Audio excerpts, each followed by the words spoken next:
সমীরন সুরেশ কেন নাকি স্কুলে তো যাবি না? স্কুলের দিকে হাট, পড়াশোনা কর। কেন স্কুলে কি হবে? কেন স্কুলে পড়াশোনা করবি?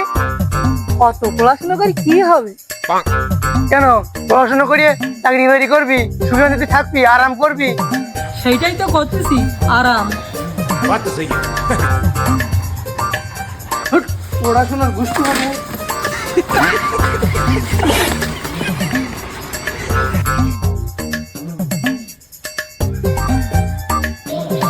আচ্ছা সব ঠিক আছে, আরাম নেই করলাম, পেট চালাবো কি করে? চল একটা ব্যবসা করি। ওরে হাই হাই বাবু, ওই 30,000 টাকাতে গরু কিনেছি, বেচেছি 60,000 টাকা, লাভে লাভ না, ওই টাকা দেওয়া সারা বছর চলবো আমি। কি বলিস তুই?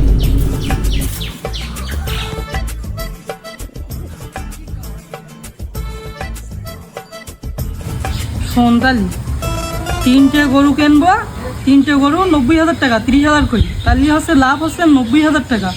পরের বছরে ওই টাকাতে আবার গরু কিনবো, তারপর আবার কি হবে, আবার গরু চাষ করবো।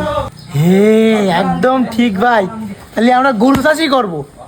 হ্যালো, হ্যাঁ তুই আমার কথা শোনো, আমি দেখো 20,000 টাকা মামুর মাসে 50,000 টাকা লাভ করেছি, লাভে লাভ।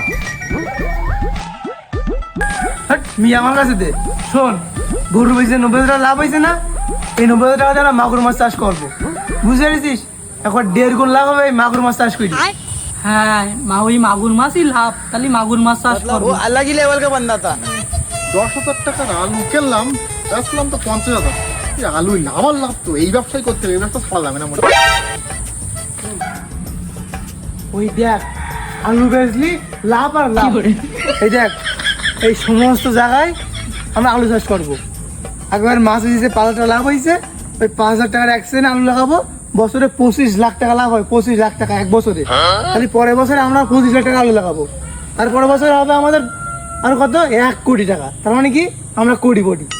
হ্যাঁ কোটি কোটি কোটি।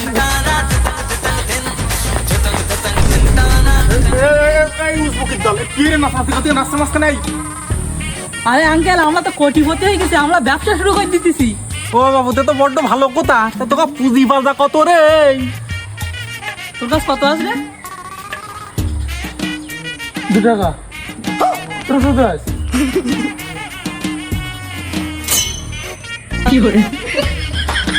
খেফা আছো দাঁড়ে, পকেটে 1 টাকা নেই, 2 লাখ টাকা সামনে রেখে খেফা আছো ডাল ডাল। যা বাড়ি পড়াশোনা করে গিয়ে রাস্তাঘাটে ঝামেলা করে ছেটে ফেলি বলে।